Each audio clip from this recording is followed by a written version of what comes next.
Thank you guys so much for being here. I can't tell you how excited we are to finally be here. We've been working our way up to this event for a long time. And we've had a big campaign of just really getting excited about the great work that women in the data science field. So thank you all for being here. My name is Arlen Burgess. I am the Associate Director for Operations and Strategic Initiatives at the Data Science Institute here at UVA. That mainly means that I get to work with really cool people on really cool projects all the time.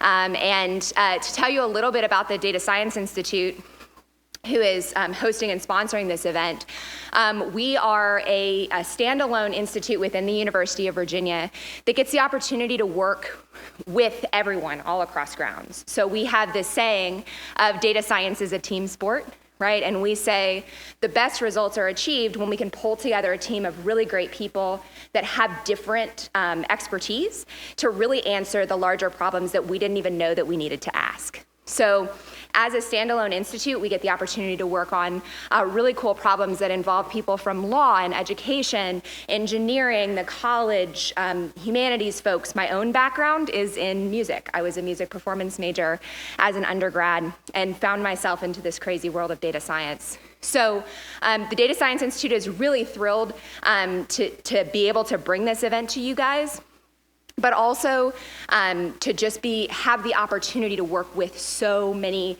exciting people within the university, in Charlottesville, across the country and the world. So thank you for being here. And to tell you a little bit about how this came about in terms of the Women in Data Science Conference, I had the absolute pleasure of getting to attend the Global Women in Data Science Conference that was hosted on May 5th at Stanford. And it was a fantastic experience. They had, I think there were 300 or 400 people on the ground there at Stanford. But what they did is a really exciting opportunity to connect all of these efforts from across the world. So during that conference, they were actually live streaming content. And we had they started what they called an ambassador program. And the exciting thing about this is the University of Virginia, the DSI, Charlottesville, was the first ambassador of the Women in Data Science Conference. So we contacted Stanford and we said, hey, we think you hit the nail right on the head. There are women that are doing really awesome things in the field, and we want to showcase them too. How can we connect with the effort that you're doing? And they said, that's a really great idea. We should create some kind of program where you can connect with what it is we're doing here in Global Women in Data Science, or WiDS, as you'll hear us call it. And so they said, why don't you live stream the content that we've got? You guys get your own room and you set up and you're all together, but you watch our content. So that's what we did the first year. The next year, they grew that, and so they had all kinds of people that were connecting as ambassadors throughout the country and throughout the world. This year, Forbes published an article that the Women in Data Science Conference was going to reach over 100,000 people across the world through this ambassador program. So a lot of these happened on March 5th, where people were live streaming the content that was happening at Stanford. And some other groups were doing what we decided to do, which is to take that exciting kernel and blow it out into something even more exciting for us by adding some live content, creating some interactive opportunities, and also allowing for some skill sessions, opportunities for people to learn. So that's how WiDS came about. That's our connection to the Global Women in Data Science Conference. I know they have been incredibly supportive, and we're really excited to be a part of the Ambassadors Program there. So now on to what makes this really, really exciting, right? So one of the things that we loved so much about what the Stanford group was doing was, this is not a conference about women, right? For the women in the audience, and hopefully some men in the audience as well, right? We've been to these conferences where women get around, all sit in a room and talk about what it's like to be a woman, which is great. It's a great opportunity to do that. I personally think that perhaps men should attend those conferences instead of women, but those are great experiences. However, the goal here was to showcase that when we go to technical conferences, when you sit in those rooms, you look around and they're 80% 90% men, right? And you look at the speakers that come up, and they're 80, 90% men, and often white males of the same age group, right? And so we see this time and time again. And what one of the things they said last week at Stanford is like, you ask about it and they're like, oh, Emily was busy. You're like, well, Emily is not the only one doing this, right? And you don't see, like, in this conference, when you're talking about creating content, it's like, well, we really wanted to have more men, but John was busy. It's just not the same conversation. And so what we've done here is created an exciting opportunity to showcase women that are doing really, really exciting things in the field. And I will tell you, it has been incredibly inspiring to be a part of pulling this conference together. Because if you get a chance before you walk out of this room today, take a look at, we'll flip through your program and take a look at the two posters that are on the table in the back. We have more than 20 women that are helping to lead this conference that are experts in the field of data science and technology.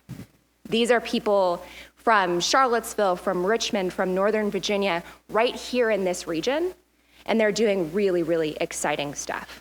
So this is our opportunity to say, we're gonna learn some awesome stuff about data science. We're gonna talk, we're gonna have an opportunity to engage, be mentored by these great leaders, have some fantastic skill sessions later.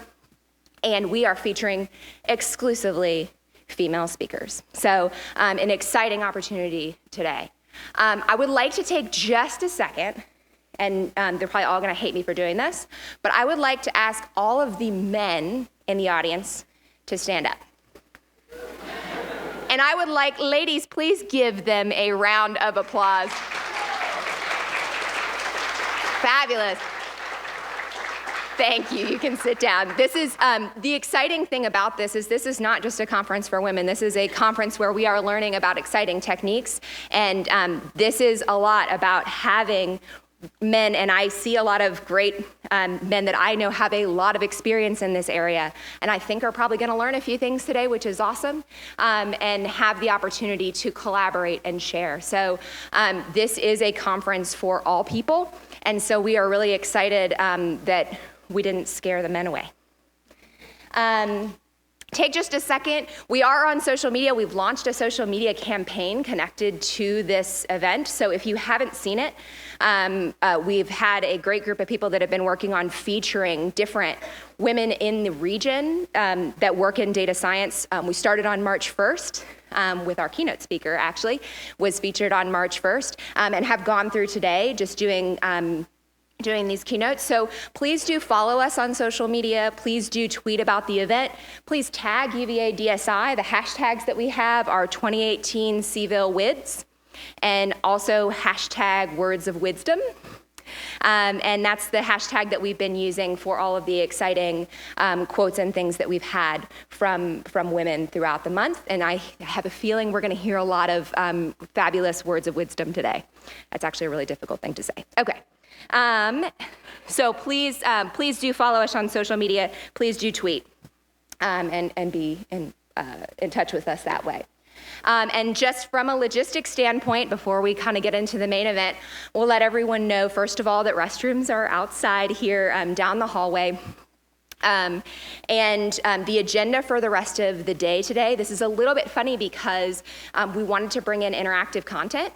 And so actually, this is the only full session event that we have, except for at the very end of the day, we're doing a mix and mingle, but that's gonna be a much more distributed hangout network, get to know your colleagues over at the Dell building. So we're gonna make a couple of these announcements, and I'll say a few more of them after the keynote. But immediately following this part of the morning, the keynote address, we're actually gonna walk over to Newcomb Hall, which is the building right behind us here in the Kaleidoscope room, and pick up lunches. And then you'll notice on your name tag, it will actually tell you where your roundtable lunch will be. So we will have people over there directing you to those rooms, but take a look at your name tag and see what room you're assigned to, for your roundtable lunch. We've got fantastic women that will be leading those conversations at all of those tables. And then for those that have registered for skills sessions, those rooms of where yours is happening is also listed on your name tag. So unfortunately, we started out with 2 skills sessions and they filled up so fast. We had a great opportunity to offer another one as well. So take a look at that. And then at the end of the day, we will be reconvening, mix and mingle. We're going to turn on 2 of my favorite, I was there, so I got to choose them, 2 of my favorite talks from the Global Women in Data Science Conference at Stanford. So we're going to play those recordings on our data wall, which is our 20-foot by 10-foot data visualization wall over in the Dell 1 building. So not to be missed over there, and we will have some food and opportunity for people to hang out there as well. So we got a great day ahead. I'll remind you of a couple of those things right before we sort of break out, but I wanted to make sure everybody was aware of that. And then before I make the next introduction, one to say as well, this has been a really great opportunity, and the DSI actually doesn't normally we haven't done very many corporate sponsorships for our programs in the past.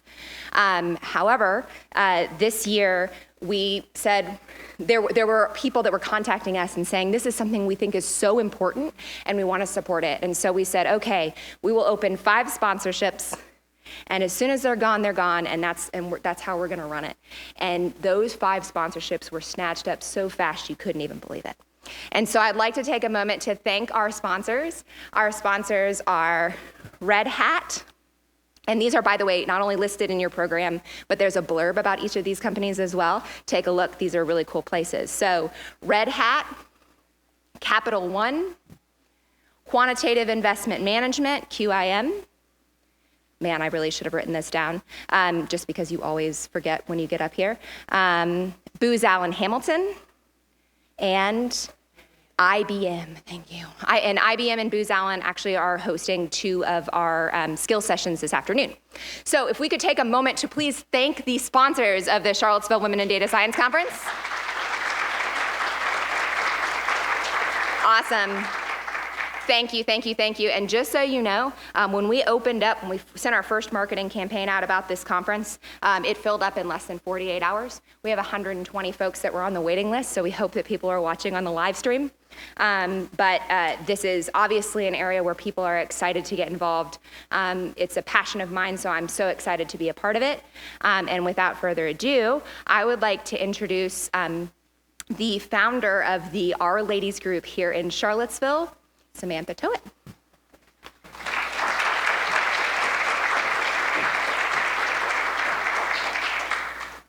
I'm a little short for this. All right. Hi there, everyone. So my name is Samantha Towett, and I am, in my day life, I'm the operations manager of Vivid Cortex, a database monitoring company, startup actually here in Charlottesville, Virginia. And not during my work life, I am the founder of Our Ladies Charlottesville. So I am unbelievably honored and excited to be here, and I'm especially inspired by all of the talented women and talented people I see in the audience right now, and I'm really excited to be able to meet and mingle with everyone here. So I remember thinking back as an undergrad, a social psychology undergrad here at UVA, of data science as this big, nebulous, intimidating realm that I didn't know what it was, and it was absolutely not going to be accessible for me. And I have come to learn that that is actually the absolute complete opposite. So what I love most about data science, and especially about being a woman in this field, is the accessibility of learning resources, the applications we can use it for, and the community that it fosters. Like Arlen said, data science is a team effort. So Our Ladies is a global nonprofit dedicated to promoting gender diversity in the R programming community. We offer mentorship, support, community engagement, really anything to anyone passionate about the R language, regardless of their background, expertise, skill levels, anything. So for example, in our last meetup, we all learned how to create and publish a website using just an R package on Blogdown and Hugo. So everyone was able to create their own website and put it on the internet just from our little skill session.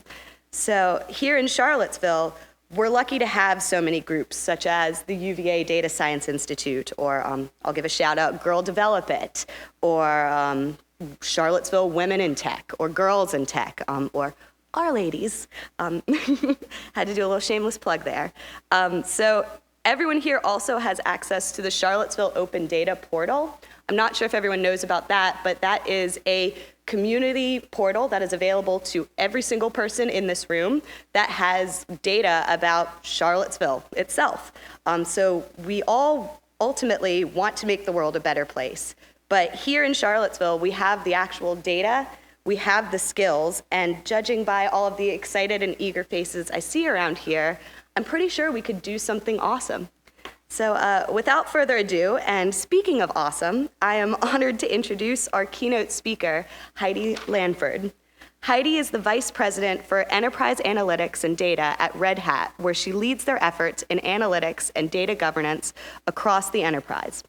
Red Hat works to connect an innovative community of customers, partners, and contributors to deliver an open source stack of trusted, high-performing technologies that solve business problems. They're a billion-dollar S&P 500 company offering solutions from Linux to middleware, storage to cloud with consulting, implementation services, as well as support. Previously, Heidi started her own consulting firm called Go-to-Market Analytics, which enables companies to better compete by leveraging the best available data to identify opportunities and drive value.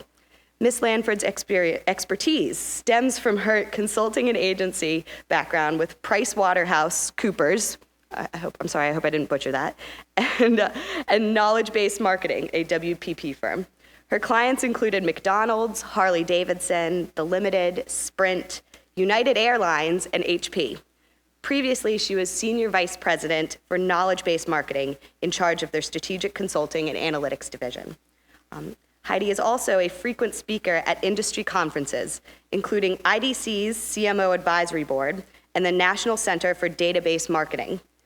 As a recognized expert in this field, she is a member of the Data Science Board right here at UVA and has guest lectured as part of the Master's of Science in Data Science program at UVA, as well as Elon University's MBA program in Business Analytics.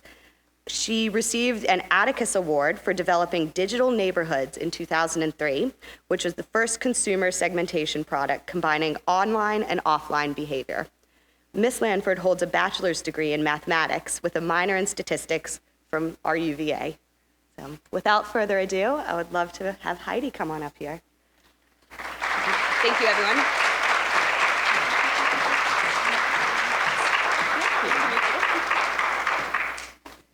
So welcome, everyone. First, I wanted to say it is sincerely a pleasure to be here. And I also wanted to make a special plug for UVA's Data Science Institute. Having had experiences working with a lot of the universities in the Raleigh-Durham, Chapel Hill area, who have all started up data science practices, data science majors, collaborations with their business schools, I have to say, UVA's program is an absolute standout in terms of collaboration with all departments of the university here. And that is a theme that you're going to hear in my talk today.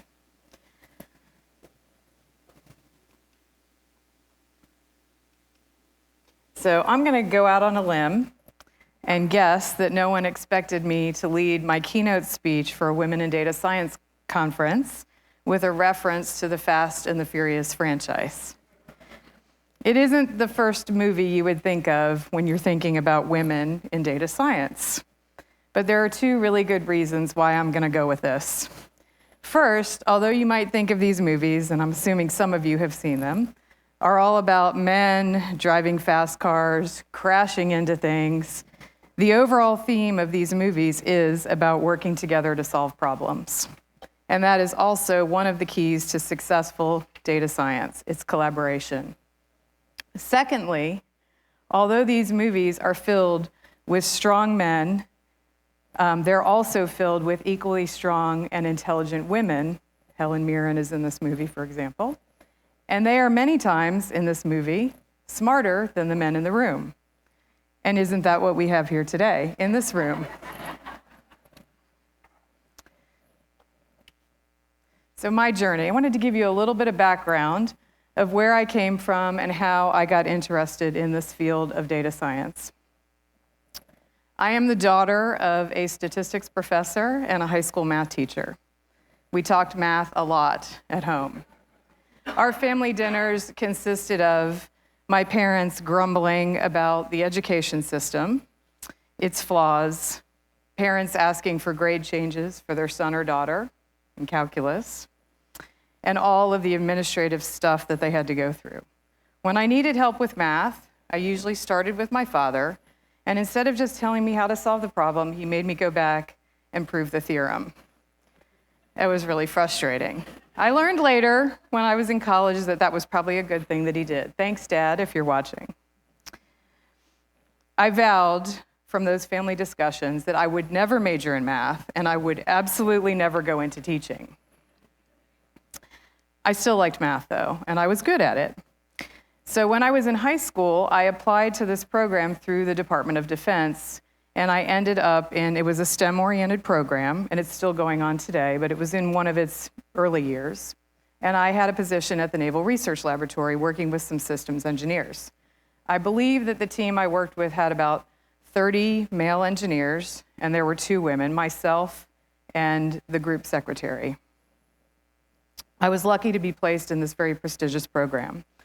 And this encouraged me to apply to UVA's engineering school back in 1987, where I started.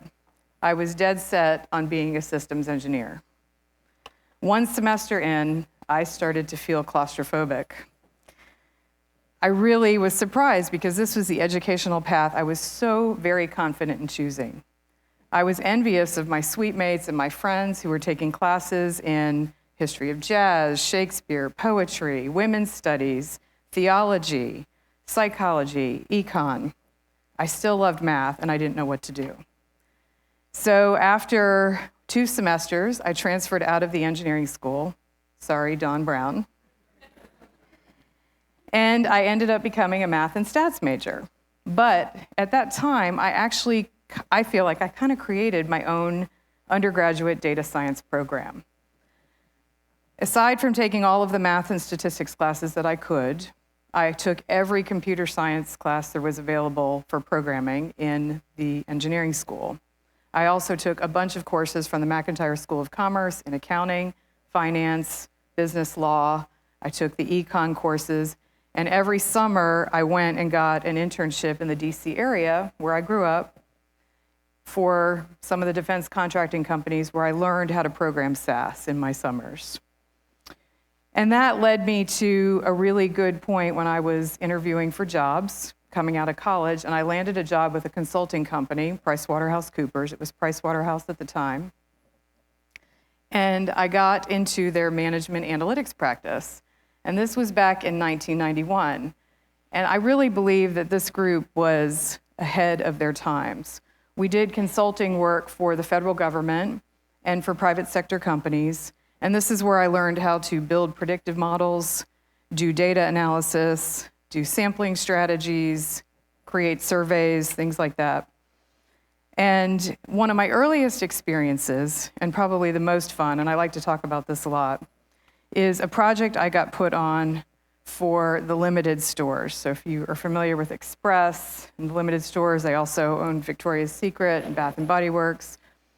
So as a young 22-year-old getting sent out to go work in the fashion industry with fashion merchandisers was an incredible opportunity. And the problem we were trying to solve there was forecasting more accurately how clothes would sell a season ahead of time. So they test items in their stores usually 6 months prior. And they had one product that literally bombed out and cost them a lot of money, and it was called the silk bomber jacket. They ordered millions of these products to be made. They rolled them out in their stores, and they didn't sell. And the reason they didn't sell was because they sampled only 15 stores that were highest performing in big cities 6 months prior. Their data was biased. Our project was to go in and develop a sampling plan for them so that they could more accurately predict how items would sell in the future. I had the opportunity to work on a project with McDonald's, to help them forecast Happy Meal sales.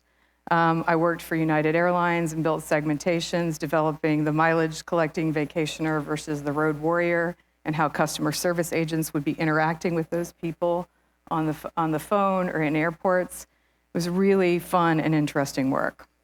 And then I had that nagging pull to start a family. So I stayed home for about 4 years, had 2 kids, a boy and a girl. And then I decided to re-enter the workforce 4 years later, and I joined Nortel Networks, which, if you haven't heard of Nortel, it's because they're no longer in business. They didn't use analytics soon enough.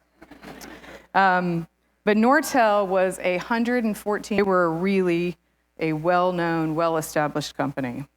And my role was to come in and build the global business analytics team. A year into my job, Nortel filed Chapter 11, and I was presented with a unique and challenging opportunity to step out of my comfort zone and run the marketing and sales operations teams for Latin America and North America. It was probably, and still is, the scariest job I have ever had in my career. I felt completely out of my depth. I was concerned about getting respect from teammates that were experts in marketing and in sales. I had a very demanding boss. I actually had multiple bosses, and the pressure to deliver value, raise our selling price in 6 months so that we could start selling off assets to bidders was immense.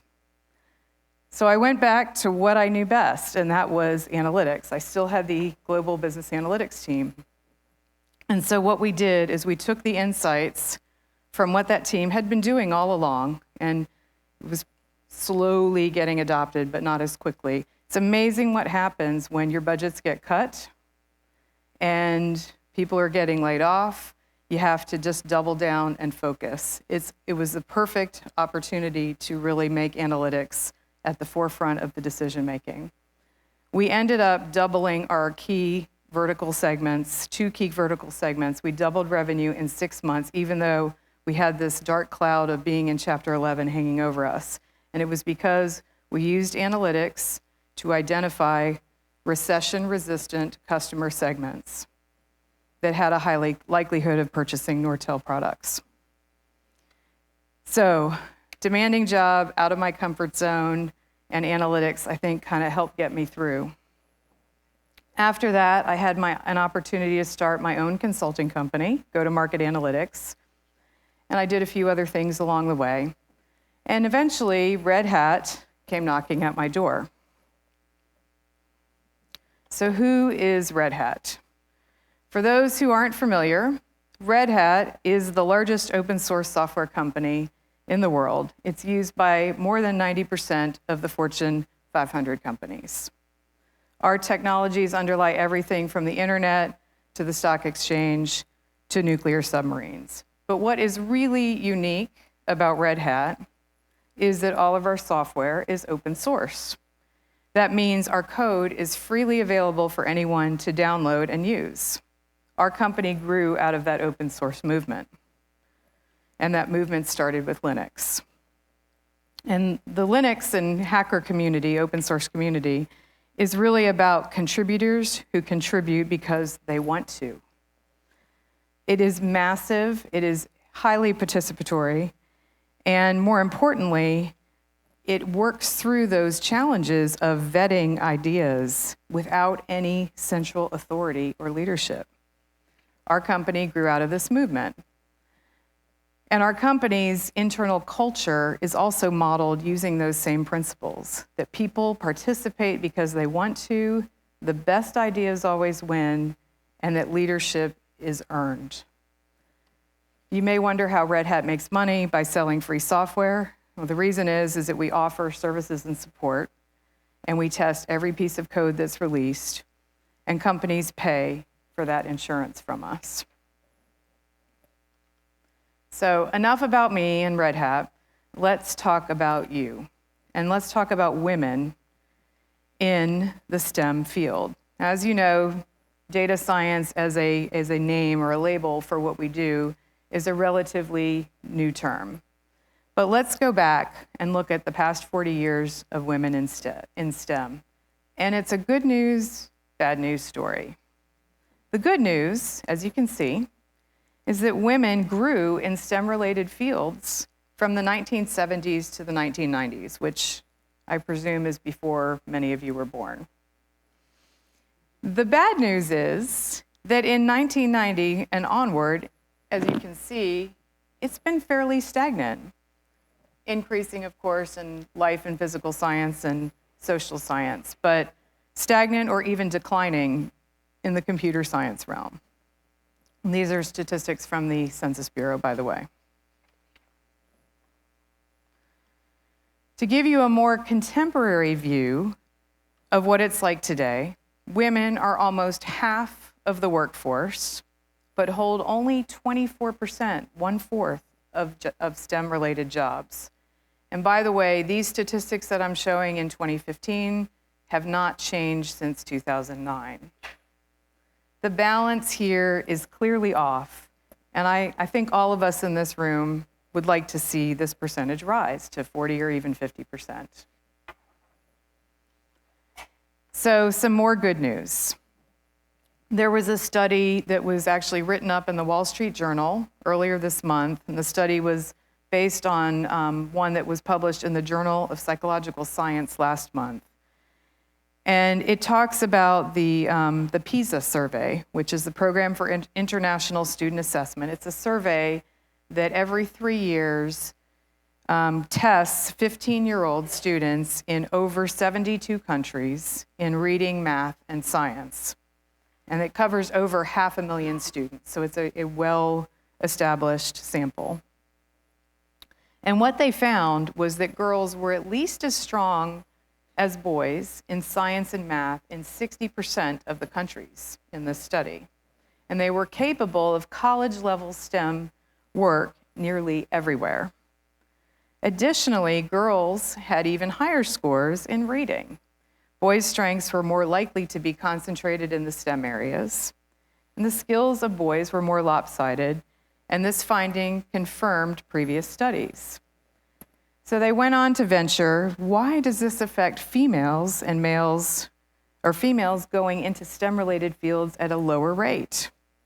And their theory is that if one tends to choose a career based on your strengths, women may choose more widely as they see that they have more options. So they don't go into STEM professions at the same level of concentration as men. I think that's an opportunity for us in the field of data science. So this actually represents a good news for everyone, not just women. Employer demand today for data science professionals is 3 times that of the supply. This gives those of us in this field great career choices and certainly job security for the foreseeable future. We all have a great opportunity here.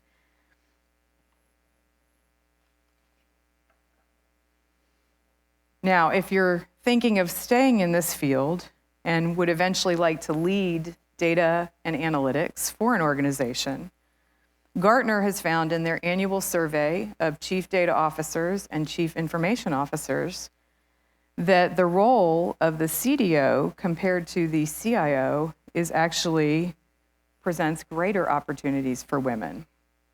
So in this survey here, more women are in chief data officer or chief analytics officer roles than CIO roles. The CIO role has been around for a long time. And interestingly, this number on the left is actually 25% women for companies that have $1 billion or more in revenue. It's really nice that women are already prominent in this relatively newish field that we have.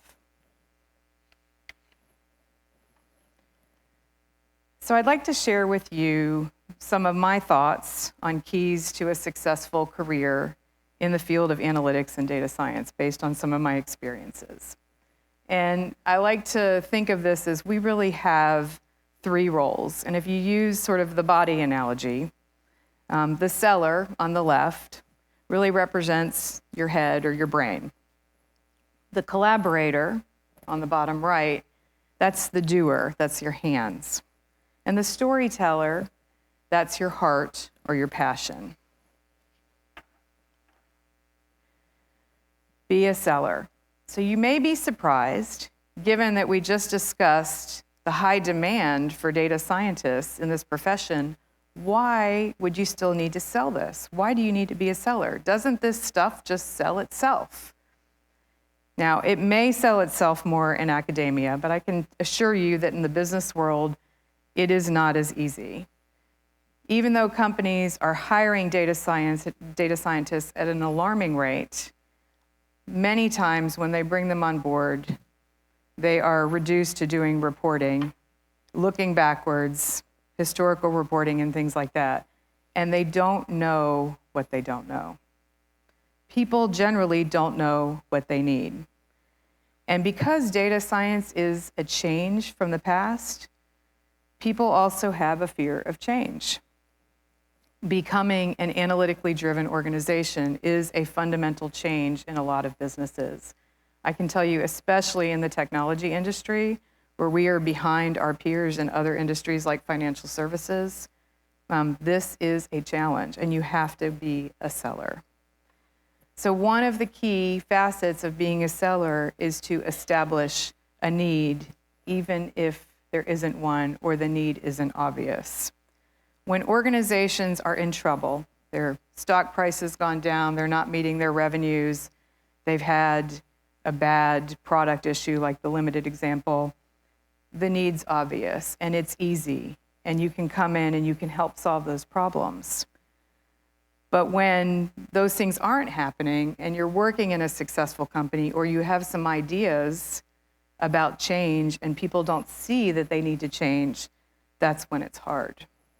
You have to find something that people don't know, or you have to try and disprove some unsubstantiated rumor or thought that a company might have.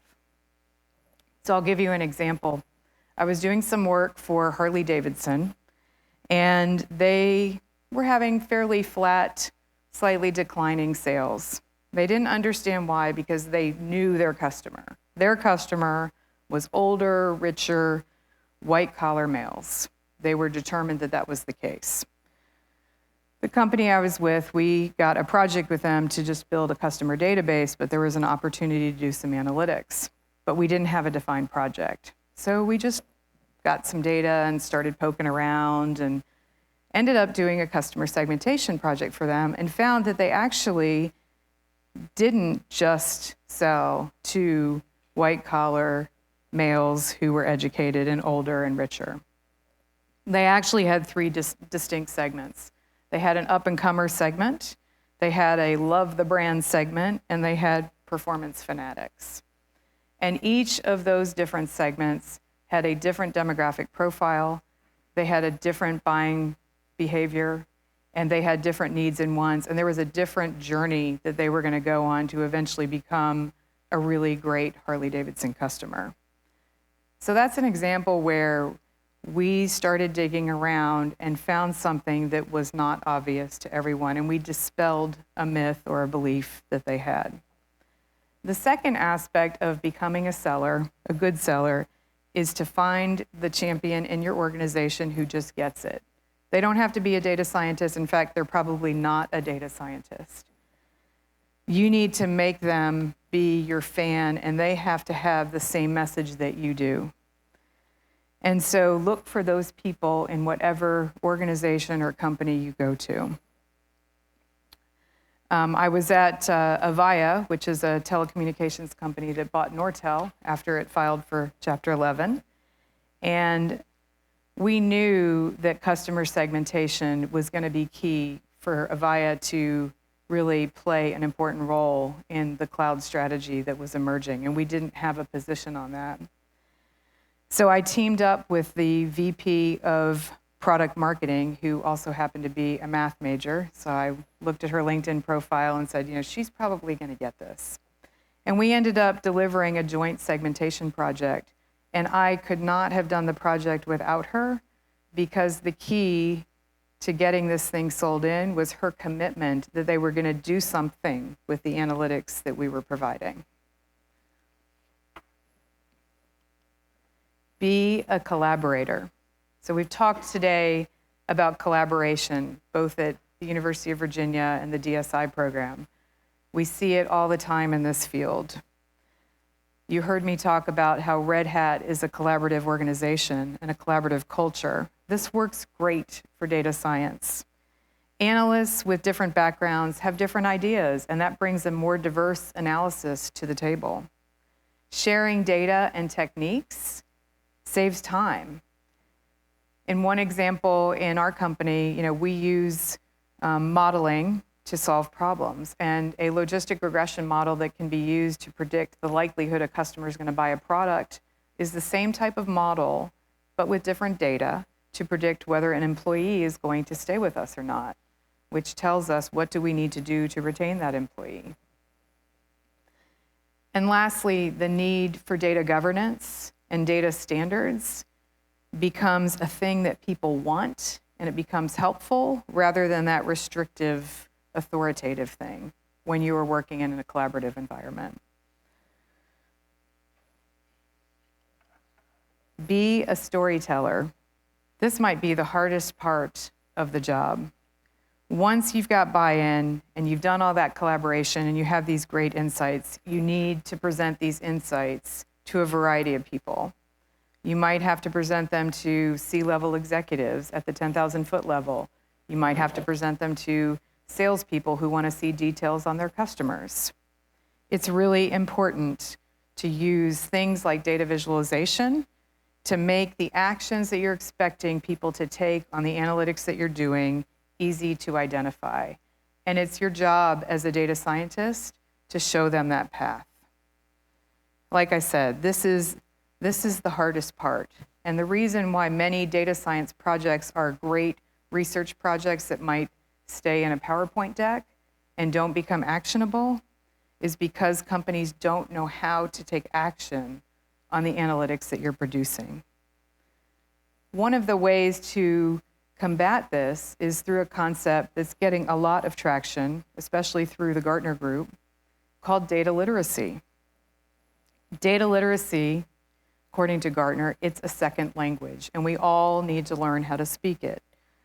It's a language that has different dialects, different people in your organization, from marketing to engineering to sales to human resources.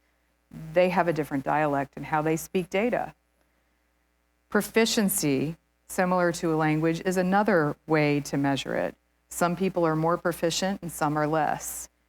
And it's our role as a data scientist to identify those proficiency levels and those different dialect levels, and we need to be able to pivot and communicate to all different kinds of people using different dialects and different levels of proficiency.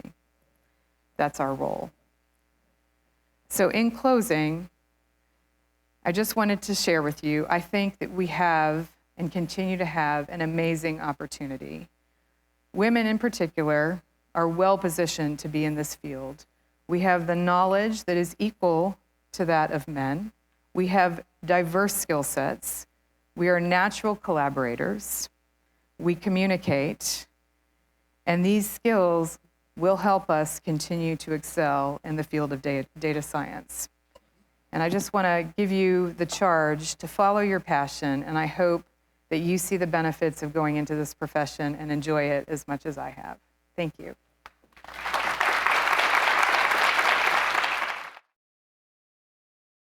Questions? I had a question about collaboration.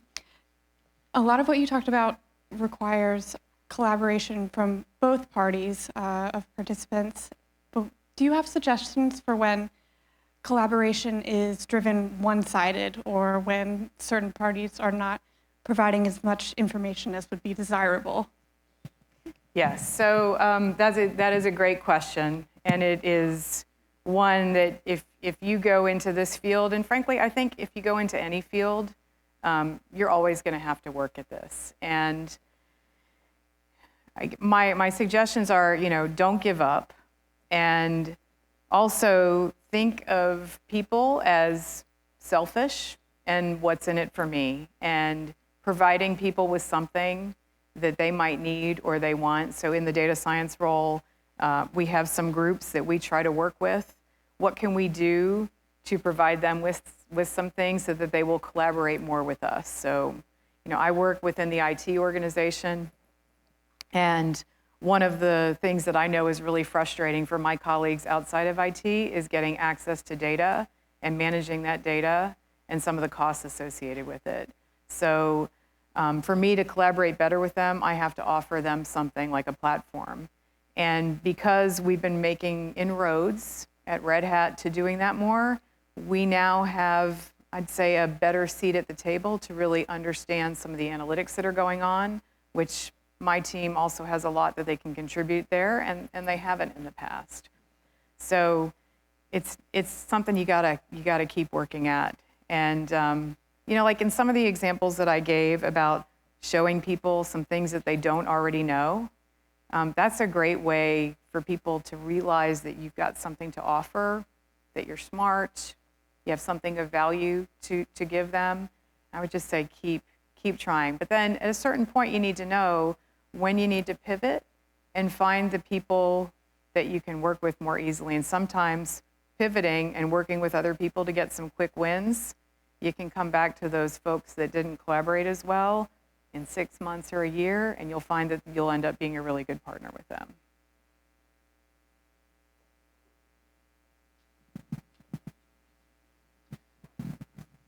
So thank you for your talk. One thing that really spoke to me was when you were saying that a lot of times people don't know what they want. And I've recently been interviewing for positions as a research director or a CDO. And what I found is that this idea of a research director position is so new that there are no parameters, and that you almost have to convince every single stakeholder that you can do what they want you to do, and then they don't necessarily communicate with each other about what they want because they might be afraid to say, I want to do basic research, or I want to do only clinical research, or I don't want to do any research at all. I just want to be a clinician, for example. And so I guess what I'm wondering is, can you work in that sort of a situation, or do you just have to kind of let go? I tried to do that. I tried to give them some wins or get some wins and show them, these are some things I can do. And then they all just ended up fighting. So I don't know. So that's, I can try to answer your question. A really good friend of mine and Gartner analyst actually gave me some great advice when I first embarked on my journey here at Red Hat. And her advice was to develop your analytics narrative. So it's a little bit more than just saying, these are my 3 or 4 objectives and this is what I'm gonna do. But describe how you're gonna do that, describe what those benefits are, how you're going to engage with them, and you have to put some stakes in the ground and establish that. And you might not be able to kind of serve all of those different masters in your first year. The quick wins thing, it is important, and it's also important. I read an article, I think at the beginning of the year, I think it was in the Wall Street Journal, and it talked about people who were really successful in their careers, and they weren't the people that worked 80 hours and were on 50 projects. I mean, they over and over and over again. Honestly, it was the people who were good time managers, and they did 3 to 5 things really well. And those are the ones that were very successful, rose to the top, were in leadership positions. It's the jack of all trades, master of nothing thing. It's really true.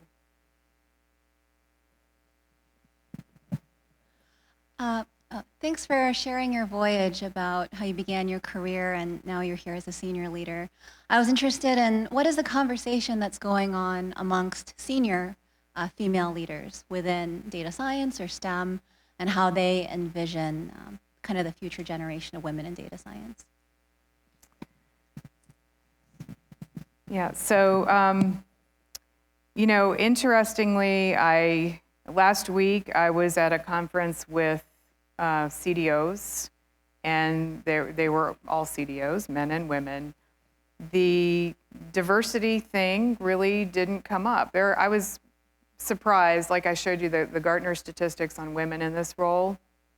There were a lot of women in these leadership positions, we had the same sort of challenges in companies that everybody had. And so we didn't get into gender-specific topics. The one thing that we did talk about, though, was recruitment and being able to recruit and find diverse workforce in our companies. And that is going to be a challenge both in just the skill set in general, but also specifically for women. So I would say recruitment and development of that talent is really key. One of the things that a women's leadership group that we have at Red Hat is planning on doing is, a lot of outreach into the schools. So like the girls in STEM, girls who code, those kinds of concepts. So our company is trying to go out and really promote this, because where you see the drop-off is going from high school to declaring major to going into this field. And I think that's where our opportunity is. Yeah. Over here. I'll come to you in a minute.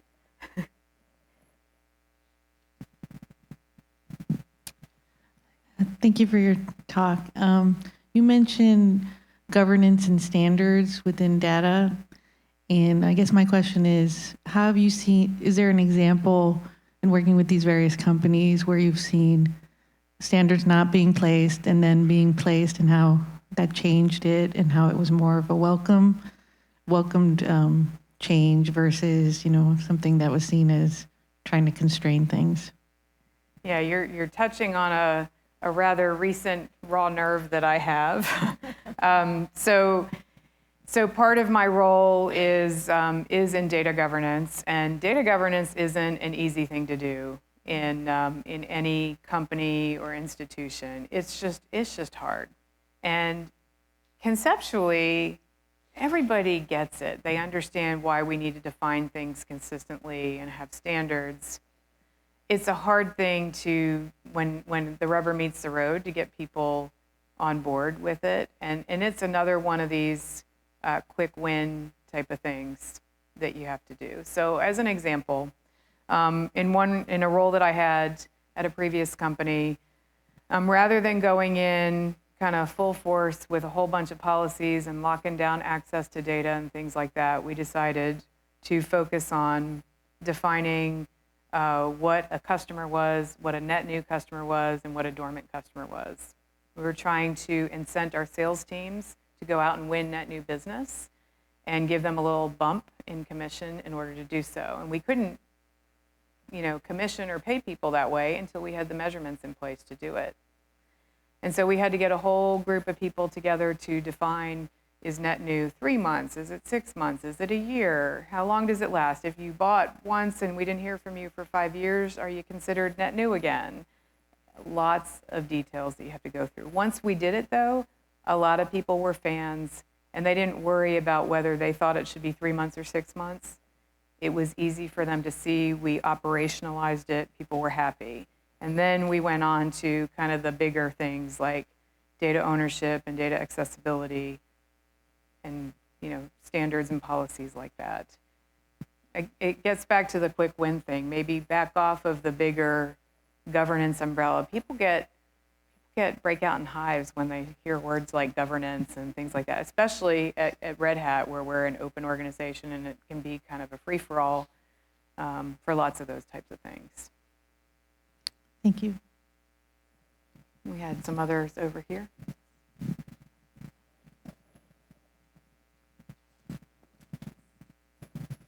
How do you combat skeptics who, even when presented with strong analysis results, still can't get over their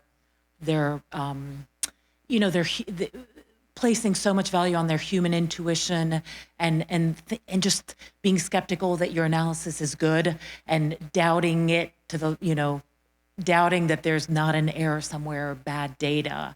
As much as people like to think that they're data-driven and can be convinced by data, that human bias, if you will, very often still gets in the way.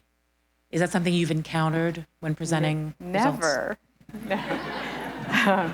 So aside from the extreme of change jobs, which at a certain point you need to kind of cut your losses and move on to an organization that is willing to do that. You got to try. When I worked in marketing and sales operations, and we were trying to develop, where were the areas we should go focus on and target, we would always have the sales leader say, your revenue numbers don't match. You're only showing 70% of our revenue, and we had this much.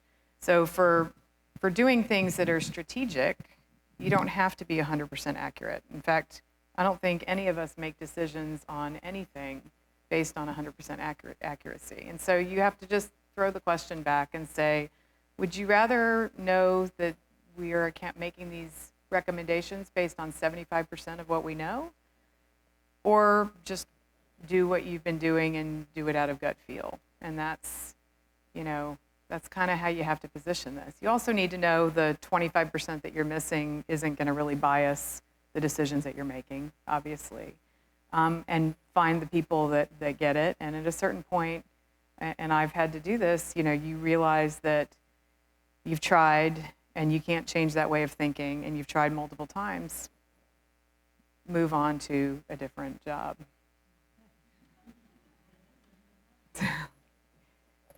Yes. I think that I am only male which is asking the question.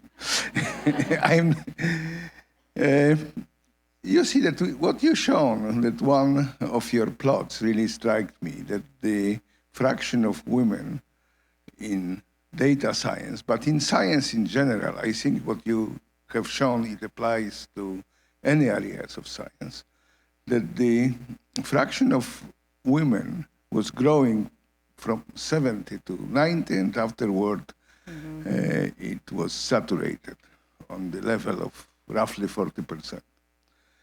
And what is the explanation? I think that, and I would like to tell you my background. I am immigrant. Yes, I studied physics I started in 64. I'm old, very old person. And in 64, on freshman year in physics, it was more females than males. It was more. In 64, and in 64, UVA didn't allow women to be a student. And I have to say that I was looking at all of that, and I really didn't understand the problem until quite recently I saw movie Hidden Figures, which applies not only to black versus white, but it applies also to women versus men. And yeah, I am really interested how you would explain that. And in addition, I would like to say that I'm a solid-state physicist who is now professor in medical school, and I'm doing biology. But when I moved from physics to biology at Purdue University, I was spousal hire. And I didn't see anything wrong in that. Yes, well, otherwise it's opposite. Well, yes, quite often it's opposite. I'm glad you are not intimidated by women, it sounds like. No, I'm not. So I am the first to admit, that area is not an area that I've done a lot of research in, and I am very cautious about citing research studies speaking at an academic institution here. So all I will say is the article that I referenced from that one study that tests 15-year-olds in the 72 countries and looks at they are really on equivalent levels in science and math. Their theory that women are not going into STEM majors in college and STEM professions after college is because they are, in general, scoring higher on the language and humanities side of things, and that people are naturally going into fields where they are, better skilled at. So that's really all I know. I haven't done, extensive research and analysis in these reasons why. It's really surprising to me, though, when I was preparing for this talk and pulling up these numbers, why the leveling off since 1990.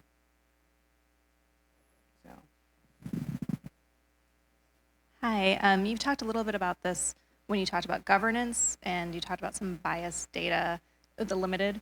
But I'm wondering at Red Hat or any of the companies that you've worked with, how much discussion is there going on about the inherent biases that we bring into the algorithms that are being written and the data pools that we're pulling from and the test data that we're using? So biases in data, I think, is the question, and biases and maybe in our interpretation of data too, and the algorithms. So, we are probably, not as advanced as a lot of companies in, say, financial services and insurance industries and even the CPG industry. And when I say we, I mean the technology industry as a whole. Oddly, technology companies, even though you would think that they would be data savvy and data hungry, they have been slower to adopt and implement analytics, data science, analytics functions into their teams at a rate much slower. We're probably a good decade behind other industries, in my opinion, on the use of data analytics and data science. So that being said, we do the best with what we have in terms of if we've got biased data, we announce that we have biased data. We have in some of our slides that we share when we're reviewing insights with executives, we have a little red, yellow, green on the top corner of each chart that tells our confidence and the biases that we have in data so that people who are looking at these results can interpret them and know that maybe we have a little bit less confidence in the data because it is not, say, global, and we're trying to make a global decision, but most of our data is based on North America, as an example.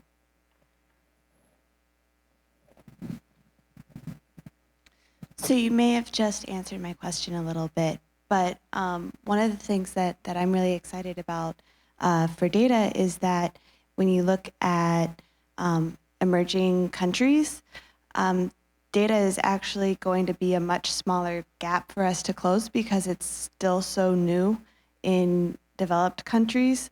And so I was wondering if you could share any projects that Red Hat has been working on internationally to help work on that gap and establish data use in developing countries.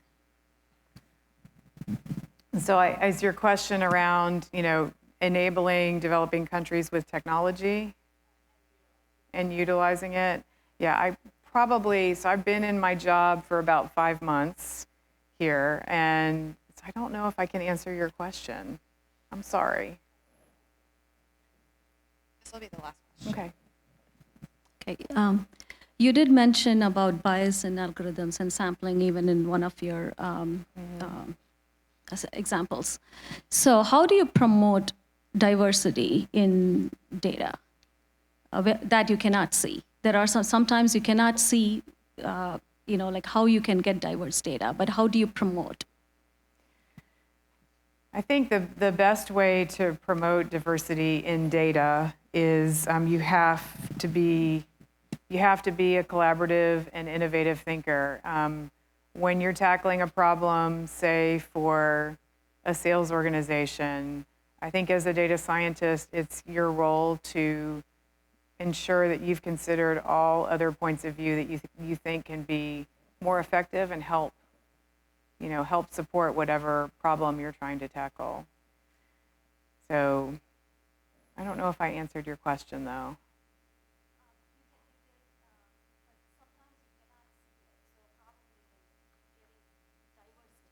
Diverse teams is really, yeah. So diverse teams is really important because in many cases, too, in different functional areas that you have They have a singular kind of myopic goal, right? It might be to help the sales team make more money. It might be in the marketing team to promote your brand. On the engineering team, it might be to develop products more efficiently. On the finance team, it might be to maximize your margin. Being at the data is kind of at the epicenter of a company. It's really like the heart. And data scientists, if you have a collaborative or community of data scientists in your organization, you hear and see what's going on. And the best data scientists are the ones that are thinking and are really curious and want to see, hey, what if we bring this in and bring that in? We can actually develop a much better analysis or project. Okay. Wonderful. If everyone could please join me in thanking Heidi. Oh, thanks. Thank you. Oh, thanks. Thank you so much.